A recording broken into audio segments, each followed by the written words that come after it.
The Galactic Council chamber fell silent as Commander Vex Thor of the Krillian Dominion slammed 3 of his 4 hands against the obsidian table. His eye stalks quivered with barely contained fury. "You are telling me," he hissed, his translator struggling to keep up with his rage, "that a single human female disabled an entire Mordaxian battle fleet? One human?" Ambassador Quilrix, a floating jellyfish-like creature from the Lumina Collective, pulsed an uncomfortable shade of purple. "Not disabled, Commander. Destroyed. 17 warships. Gone. In approximately 8 minutes. 8 minutes!" Vex Thor's mandibles clicked rapidly, a sign of extreme agitation among his species. "The Mordaxians have been raiding the outer colonies for 3 centuries. They have terrorized half the known galaxy, and you are seriously suggesting that one human, just one, obliterated them?" "I witnessed it myself," wheezed Tribunal Judge Cross, his reptilian frame hunched over a data tablet. The ancient magistrate was over 400 years old and had presided over countless war crimes, tribunals. His word carried weight. "I was inspecting the mining colony on Veritas Prime when the Mordaxians arrived. They had come to harvest the miners. You know what they do, Vex Thor. They take specimens for their genetic experiments." The room grew colder. Everyone knew what the Mordaxians did to their captives. The screams echoed across subspace frequencies for weeks. The miners were being loaded into extraction pods when she appeared. Cross continued, his voice distant. "Dr. Makena Osei, a xenoarchaeologist from Earth. She had been excavating something in Sector 12 of the abandoned facility. When she heard the attack sirens, she just walked onto the landing platform." "Walked?" Vex Thor's tone dripped with skepticism. "A scientist, an archaeologist. She walked towards 17 Mordaxian warships. She was covered in dust," Quilrix added, her bioluminescent tendrils flickering with the memory, carrying something under her arm. At first, the Mordaxians laughed.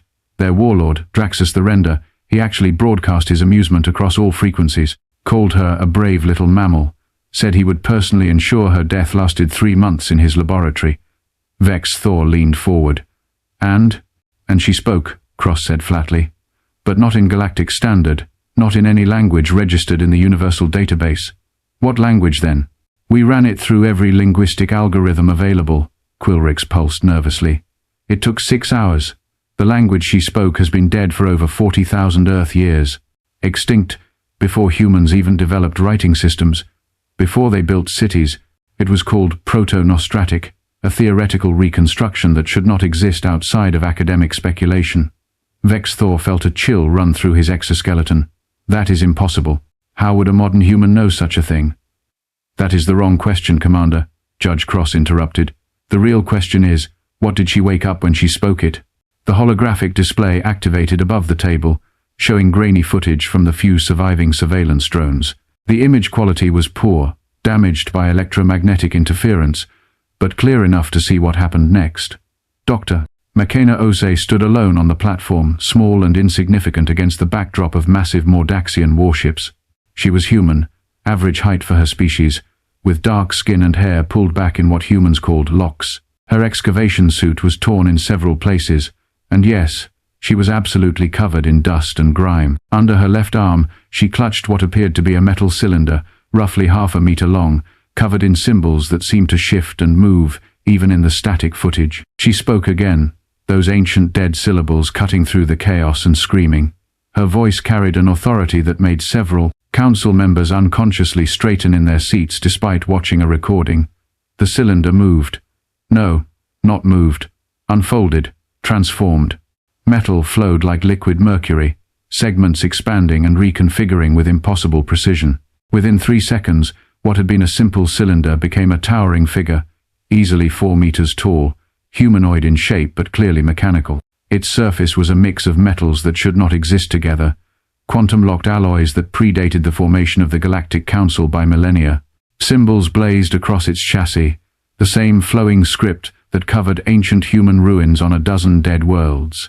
The machine turned its head toward Dr. Osei. Its eyes, if they could be called eyes, glowed with a light that hurt to look at even through the recording. And then it saluted. A perfect military salute, fist to chest, head bowed. The gesture of a soldier acknowledging a superior officer. "Orders received, General," the machine said, its voice resonating across every frequency simultaneously. General. It called her General. Draxus the Render stopped laughing. What in the name of the void is that? Vexthor whispered, watching the recording. We do not know, Quilrix admitted. But the Mordaxians recognized it. Watch Draxus's reaction. The Mordaxian warlord, a creature of pure violence who had personally slaughtered millions, suddenly tried to retreat. His ships powered up their engines, every weapon system they had activated simultaneously. They fired everything: plasma cannons, kinetic railguns, molecular disruptors, quantum torpedoes, the kind of firepower that could crack a planet's crust. The machine did not even flinch. It raised one hand, palm forward, a gesture, simple, almost gentle. The weapon's fire stopped, just stopped. Frozen in space, thousands of projectiles and energy blasts hanging motionless in the air like insects trapped in amber. Dr. Osei said something else in that dead language. Only 3 words this time, but each one landed like a physical blow. The machine moved. What happened next lasted exactly 8 minutes and 17 seconds. The council had watched the footage 40 times, slowing it down, analyzing every frame, and they still could not fully comprehend what they saw. The machine did not fight like anything in the known galaxy. It moved between the laws of physics, appearing in multiple locations simultaneously. It reached into Mordaxian ships and pulled out their power cores with its bare hands. When the Mordaxians tried to teleport away, the machine followed them through subspace, emerging inside their vessels before they could finish materializing. It was not brutal, it was efficient, terrifyingly, impossibly efficient. Draxus the Render, who had survived 3 assassination attempts by the Council's own elite operatives, lasted exactly 43 seconds once the machine focused on his flagship. The warlord tried everything: personal shields, dimensional shifting, even attempting to eject his consciousness into a backup clone body. The machine crushed his escape pod between 2 fingers. When it was over, when all 17 Mordaxian warships were nothing but expanding clouds of debris, the machine returned to Dr. Osei. It knelt before her, that same military posture, waiting. She touched its head gently, said something too quiet for the sensors to pick up, and the machine folded back into a cylinder. She tucked it under her arm, turned around, and walked back toward the excavation site as if nothing remarkable had happened. The council chamber remained silent for a long moment after the footage ended. Someone find out what else she dug up, Vexthor said finally. His voice had lost all its earlier bluster. He sounded tired, afraid. And someone explained to me how humans have war relics that respond to dead languages and call their archaeologists general. We tried. Quilrix pulsed weakly. She refused to speak. With us. Said she was busy. When we pressed the issue, she informed us that the excavation site is technically on unclaimed territory and therefore outside council jurisdiction. She was quite polite about it, very professional, but firm. We cannot let this go, Judge Cross said heavily. That machine, whatever it is, represents technology far beyond anything we possess. If humans have more of these devices, if they know how to activate them, then we need to know what happened 40,000 years ago, Vexthor finished. And why humanity's ancestors apparently built weapons that make our most advanced warships look like children's toys. Ambassador Quilrix dimmed to an almost invisible pale blue. There is another complication. We checked the Galactic archaeological database. Dr. Makena Osei has been excavating human ruins on 17 different worlds over the past 5 years. All of them predate human spaceflight by at least 30,000 years.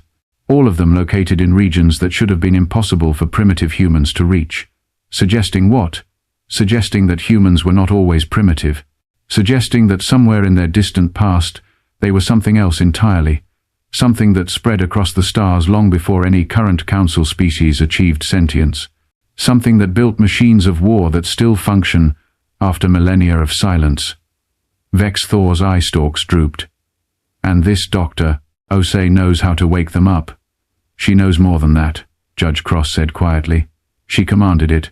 That machine did not just obey her, it called her General. It recognized her authority. Which means somewhere in human DNA, somewhere in their genetic memory, there is a connection to whatever civilization built those things. Have we contacted Earth's government? Quilrix pulsed negative. They claim they know nothing about it. Say Dr. Osei is working independently, funding her research through private grants. They seemed genuinely surprised when we told them what happened. I believe them. I do not think Earth's current leadership knows anything about their own deep history. But Dr. Osei does. Yes, then we have no choice, Vexthor said grimly. Send a full diplomatic envoy to Veritas Prime. Maximum security. I want our best xenoanthropologists, linguists and historians. And for the love of creation, make sure they are polite. We are not demanding answers. We are humbly requesting information from someone who apparently commands weapons that can end us all. There is one more thing, Judge Cross added, almost reluctantly. We cross-referenced the symbols on that machine with known ancient human sites. We found matches, lots of matches. Those symbols appear on ruins scattered across 38 worlds, all within what is now Council space. The sites have been there for tens of thousands of years. We just never connected them before. Connected them to what? To each other. To a pattern. If you map the locations, they form a defensive perimeter, a border, and Commander, that border encompasses exactly 73% of current Council territory. Everything inside it was once human space. Or whatever ancient humans called themselves back then. The implications crashed through the chamber like a physical wave. Are you telling me, Vexthor said slowly, that we have been building our civilization inside the ruins of theirs? That every Council species, all of us, we are essentially squatters in abandoned human territory? That is exactly what I am telling you. And judging by what we saw today, they left guardians behind. War machines that still remember their purpose, that still recognize their commanders. And Dr. Osei is waking them up. She awakened one. Who knows how many more are out there, waiting in the dark. Vex's Thor stood, all four arms hanging limp at his sides. He felt very small suddenly, very young despite his 2 centuries of military service. The galaxy he thought he knew, the history he had learned, all of it was crumbling. Contact Dr. Osei, he ordered. Tell her the Council requests an audience. Tell her we mean no harm. Tell her we just want to understand. And if she refuses, then we wait. And we pray to whatever gods we believe in, that humanity does not decide they want their territory back. Ambassador Quilrix dimmed further. Commander, there is one final detail. After Dr.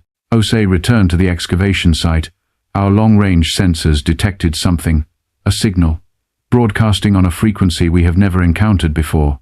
It lasted exactly 3 seconds. What kind of signal? We do not know. But Commander, 17 other sites across the galaxy responded to it. Locations matching those ancient human ruins. They activated. Just for a moment, just long enough to acknowledge. Acknowledge what? That someone is home. That after 40,000 years of silence, someone finally spoke the old language. Someone remembered. And all those sleeping guardians, all those ancient war machines buried on forgotten worlds, they heard her. Vexthor's exoskeleton felt very cold. How many sites total? 246 confirmed. Possibly thousands more we have not discovered yet. The commander sat back down slowly. 246 war machines, like the one they had just witnessed. 246 guardians that could reduce their fleets to scrap metal. And one human woman who apparently knew how to wake them all up. Get me everything, he said quietly. Every piece of research on ancient humanity. Every archaeological report from the last 1,000 years. Every myth, legend and folktale from every species that mentions the old ones. The first civilization. The giants who walked among stars. I want to know what we are dealing with. Sir, some of those are just stories. Are they? 3 hours ago, I would have said ancient war machines that respond to dead languages were just stories too. Now I'm not so sure. Now I think maybe our ancestors passed down warnings, not fairy tales. Maybe they remembered something we forgot. Judge Cross stood as well, his old bones creaking. I will begin reviewing the archives. But Commander, I must ask, what do we do if Dr. Osei refuses to cooperate? What if she decides that humanity wants their old empire back? Vexthor's mandibles clicked softly, a sound of resignation. Then we lose, Judge. We lose badly. You saw what one machine did to the Mordaxians. Now multiply that by 246. Now imagine thousands more that we have not found yet. The Council's combined fleets would last maybe a day. Maybe. So, we are at her mercy. We are at humanity's mercy. We always were. We just did not know it until today. The meeting adjourned in silence. Each council member returned to their respective territories, carrying the weight of impossible knowledge. The galaxy they knew had changed. History had rewritten itself in 8 minutes and 17 seconds, and on Veritas Prime, Dr. Makena Osei continued her excavation, carefully brushing away 40,000 years of dust and dirt, humming softly to herself as she worked. The cylinder rested beside her, inert and harmless looking, just a piece of metal, just a relic from a forgotten age. But now they all knew better. Now they understood that humanity's past was not what they had been told. That humans were not lucky primitives who had stumbled into space travel a few centuries ago. They were something else. Something that had walked the stars when the galaxy was young. Something that had left guardians behind, watchers in the dark, soldiers waiting for orders, and Dr. Makena Osei, covered in dust and grime, patient and methodical in her work. She knew how to give those orders. She spoke the language of generals, the tongue of commanders, the words that woke ancient warriors from their long sleep. 8 minutes and 17 seconds. That was all it took to change everything, to reveal a truth that had been buried for 40 millennia, to remind the galaxy of something it had forgotten. Humanity was not new to the stars. They were coming home.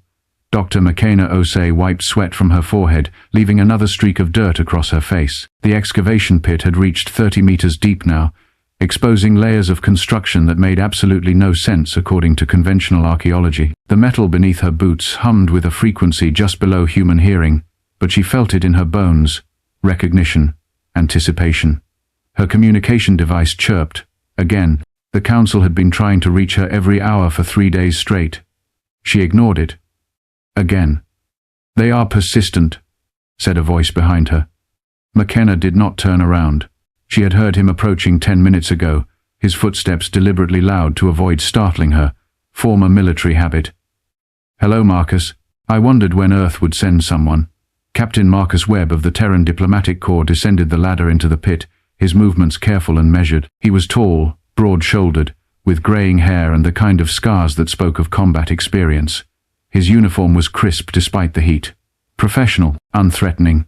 "Earth did not send me," he said carefully. "I came on my own, took 3 weeks of personal leave, told my superiors I was visiting family on Europa. Why? Because I needed to know if the stories my grandmother told me were real. She was Akan, like you, from Ghana. She used to say that our people remembered things, old things, things from before the forgetting." Makena finally looked at him, really looked. His eyes held something she recognized. Questions. The same questions that had driven her into xenoarchaeology 20 years ago. "Your grandmother was correct," she said simply. "What else did she tell you?" Marcus crouched down, running his hand over the exposed metal. It was warm to the touch, slightly vibrating.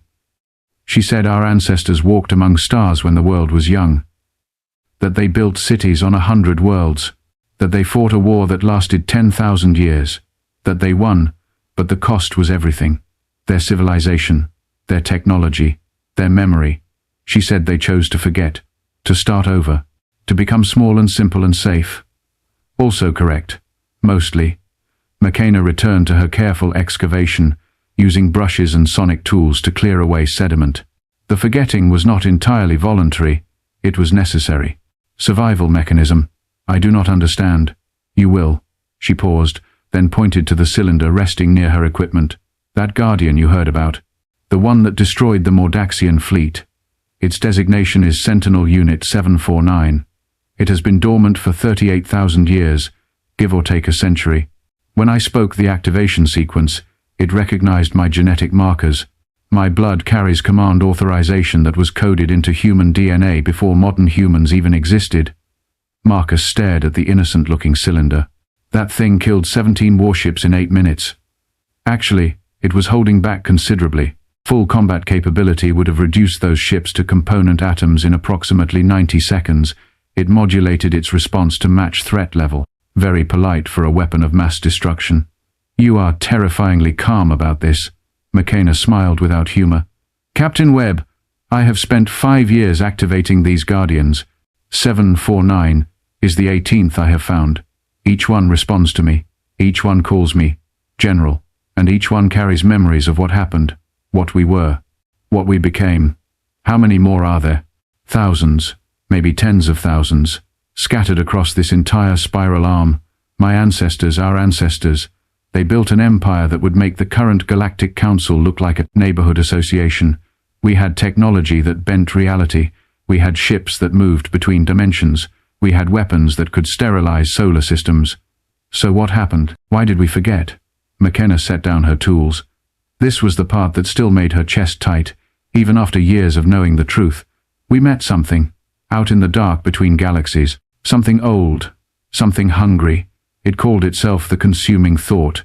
Not a species, not even really alive in any way we understood. It was an idea made manifest, a concept given form. And it ate civilizations, literally consumed them, absorbed their knowledge, their technology, their very essence. Marcus sat down heavily on a nearby rock. Please tell me you are joking. I wish I was. The war lasted 9,000 years, Captain. 9,000 years of fighting something that could not be killed because it was not really alive. Every weapon we used against it, every tactic, every strategy, it learned, adapted, became stronger. We threw everything at it, antimatter bombs, reality anchors, entropy weapons that should not exist. Nothing worked for long. But we won. Your grandmother said we won. We did, eventually. But the cost was exactly what she told you, everything. Makena gestured to the exposed metal beneath them. This facility was a command center, one of thousands. This is where the final decision was made, where humanity's leadership chose extinction over assimilation. I do not like where this is going. They built a weapon, the last weapon, something so powerful, so fundamentally destructive, that using it would rewrite the laws of physics in a sphere encompassing half the galaxy. It would destroy the consuming thought completely, erase it from existence. But it would also eliminate every trace of human civilization, every ship, every station, every piece of technology more advanced than stone tools. And it would rewrite human genetics, removing the neural structures that allowed us to interface with our own technology, making us incapable of rebuilding what we lost. Marcus looked sick. They chose to devolve, to become primitive. They chose survival. The consuming thought fed on complexity, on advanced thought patterns. By making ourselves simple, we became invisible to it, inedible. After the weapon fired, after everything we built was erased, the survivors were scattered across dozens of worlds, most on Earth, some on other planets, all of them suddenly primitive, suddenly struggling with stone and fire instead of starships and quantum computers. But not everything was destroyed. The Guardians remained, yes, because they were designed differently. They exist partially outside normal space. The weapon could not touch them. They went dormant, waiting, programmed to activate only when someone with the right genetic markers spoke the old language. When humanity was ready to remember, Marcus stood, pacing the small confines of the pit. And you decided it was time? You made that choice for all of us? No. Makena's voice was sharp. The choice was made for me. 3 years ago, another expedition found a Guardian site on Helios 7, corporate mining operation. They did not know what they had found. They started cutting into it with plasma torches. They woke something up, something damaged, something that did not recognize anyone as friendly. It killed 4,000 people before it ran out of power and went dormant again. I never heard about this, because the Council classified it, buried it. They were terrified, and they should be. Because if Guardians can wake up broken, can wake up hostile, then we need someone who can control them, someone who can give them proper orders, someone who remembers the words. So you taught yourself a dead language. I did more than that. I underwent genetic therapy, reactivated dormant sequences in my DNA, made myself into what I needed to be. The treatments nearly killed me, twice. But it worked. Now when I speak the old tongue, the Guardians recognize me, they obey me, they trust me. Marcus stopped pacing. The Council is terrified of you.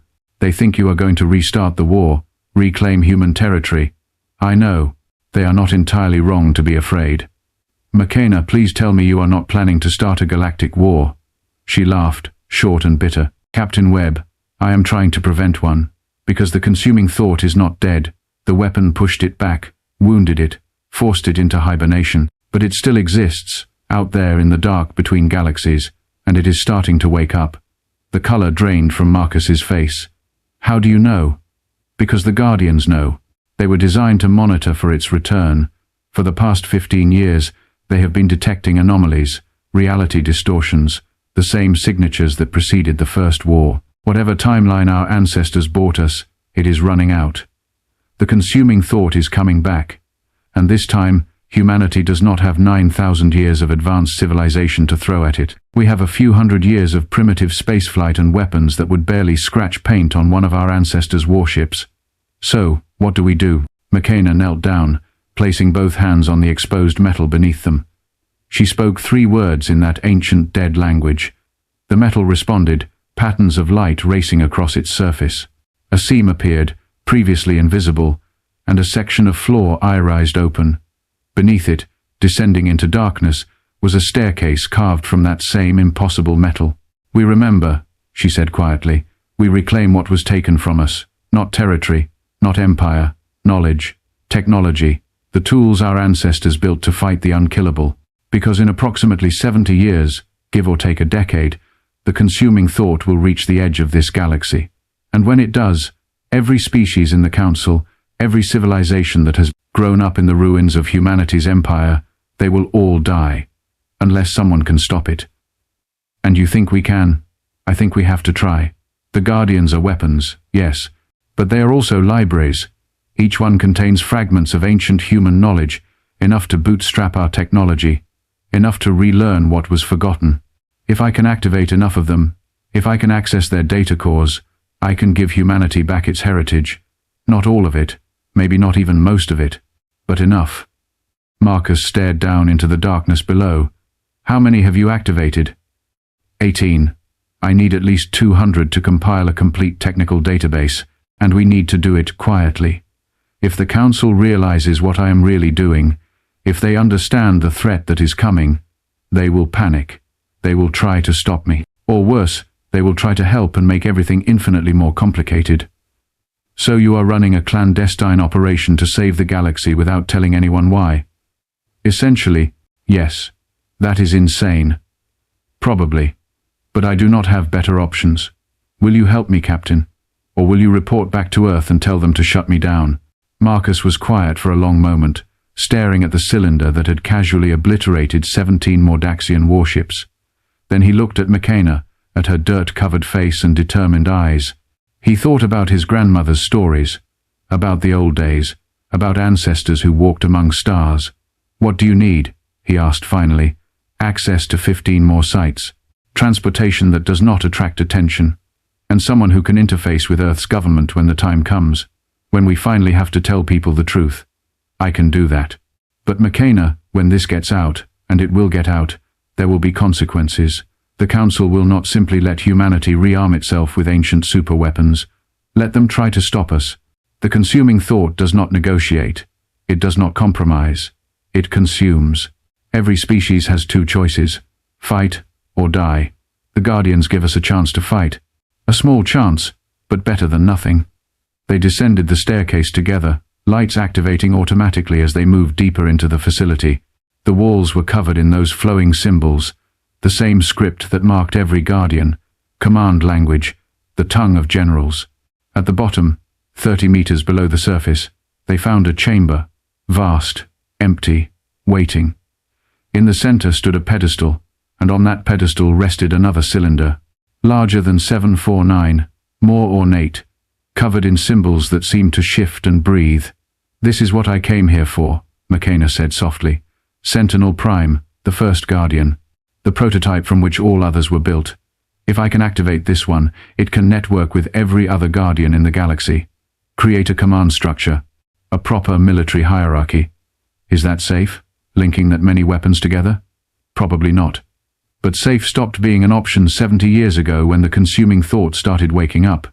Now we just have to hope that our ancestors built these things well enough to give us a fighting chance." She approached the pedestal slowly, reverently. This was the moment, the point of no return. Once she activated Sentinel Prime, once she spoke the words that would wake the ancient commander, there would be no hiding what she had done, no pretending to be a simple archaeologist. The Council would know. Earth would know. Everyone would know that humanity was preparing for war. Marcus stood behind her, one hand on his sidearm. Not threatening, just ready. a soldier's habit. Makena placed both hands on the cylinder. It was cold, colder than metal should be, cold like the spaces between stars. She closed her eyes and spoke. Not the simple activation sequence she had used for 749. This was different. This was the full command protocol. 9 words in a language that had been dead for 40,000 years. 9 words that meant, wake up, remember, stand ready, the enemy returns. Sentinel Prime did not unfold gradually. It exploded into existence, metal flowing and reconfiguring so fast that Marcus stumbled backward, his soldier instinct screaming danger. Within 2 seconds, the figure stood complete. 5 meters tall, broader than the other Guardians, covered in symbols that glowed with inner light. Its eyes were different too, not cold and mechanical, almost alive, almost aware. It looked down at Makena, scanned her, analyzed her genetic markers, her neural patterns, her modified DNA that carried the authorization codes of ancient generals. Then it spoke. Its voice was different from 749, deeper, older, carrying weight that pressed down on the room like atmospheric pressure. Genetic scan confirms. Commander identified. Designation, General Makena Osei. Authorization level, Omega clearance. Time elapsed since last command, 38,412 years, 7 months, 19 days. Status report. War protocols remain active. The consuming thought, status, unknown. Current orders, await instruction. Makena's voice shook slightly. Sentinel Prime. I am issuing new standing orders. Locate and establish communication with all Guardian units. Assess their operational status. Begin compilation of technical database. Prepare defensive protocols. And Sentinel Prime, do not, under any circumstances, engage hostile forces without explicit authorization from me personally. Understood. Orders acknowledged, General. Query. Expected time frame for full military deployment? 70 years. Maybe less. We have time to prepare, but not much. We need to rebuild our capabilities, relearn our own history. Are the Guardians capable of teaching us? Can they transfer knowledge to modern humans? Affirmative. Each Guardian unit contains partial archives. Combined data from all units will provide approximately 47% of pre-war human technological base. Sufficient for Level 4 civilization reconstruction, insufficient for full capabilities restoration. 47% will have to be enough. Begin network establishment. But Sentinel, keep it quiet. Minimal electromagnetic signatures. We cannot let the Council know what we are doing. Not yet. Stealth protocols engaged. Network initialization will take approximately 4.7 Earth years. General, I must inform you that 17 Guardian units report damage or corruption. They may not respond appropriately to commands. The incident on Helios 7. I know. Can they be repaired? Affirmative, but requires direct intervention. Manual reset of primary matrices. Dangerous for unshielded human operators. I will deal with them personally. Anything else I should know? General, my archives contain records of the final war. I was present at the last battle. I witnessed the deployment of the erasure weapon. I watched human civilization choose extinction over defeat. That choice was made by generals like you, commanders who understood that some things are worth dying for. I ask now, if the consuming thought cannot be defeated, if the choice becomes extinction or assimilation, what are your orders? Makena met the Guardian's glowing eyes without flinching. If we cannot win, if there is no hope left, then we make the same choice our ancestors made. We take the enemy with us. We make our extinction so costly, so devastating, that the consuming thought starves in the wasteland we leave behind. But Sentinel, that is the last resort, the absolute final option. Until then we fight, we learn, we prepare, and we do not give up. Clear? Clear, General. It is good to have command structure restored. The Guardians have been dormant too long. We are ready to serve humanity again. Then let us get started. We have 70 years to prepare for the fight of our existence. Time to wake up the old soldiers. Time to remember what we were. Time to become that again. Marcus stepped forward, his expression a mix of awe and terror. What happens now? Makena smiled grimly. Now we go to work, Captain. We have 200 sites to excavate, 200 Guardians to activate, and a galaxy to save. Also, eventually, we need to tell the Council the truth. That humanity is not building an army to conquer them. We are building an army to save them. Whether they want saving or not, they will not believe us. Then we show them. When the time comes, when the first consuming thought probes reach Council space, when reality starts breaking down and ships start disappearing, then they will believe. Then, they will understand why humanity chose to forget. Why our ancestors preferred primitive existence over fighting that horror again. And then, Captain Webb, they will be very grateful that some stubborn archaeologist decided to wake up the old weapons. Sentinel Prime stood motionless, already processing, already reaching out across the galaxy to find its sleeping brethren. Hundreds of dormant guardians receiving the call. Wake up. Remember. Stand ready. The old war begins again. And in the ruins of ancient human facilities scattered across 100 worlds, metal cylinders stirred, symbols flickered to life. Commands were received. 70 years. Not much time, but enough. It had to be enough. Dr. Makena Osei, covered in 40,000 years of dust, carrying the weight of human extinction and rebirth, walked back up the stairs toward daylight. Behind her, Sentinel Prime folded back into its cylinder form. Waiting. Ready. The galaxy did not know what was coming. Neither the Council with their comfortable assumptions, nor the consuming thought waking in the dark. But they would learn. Humanity was coming home, and this time they remembered how to fight.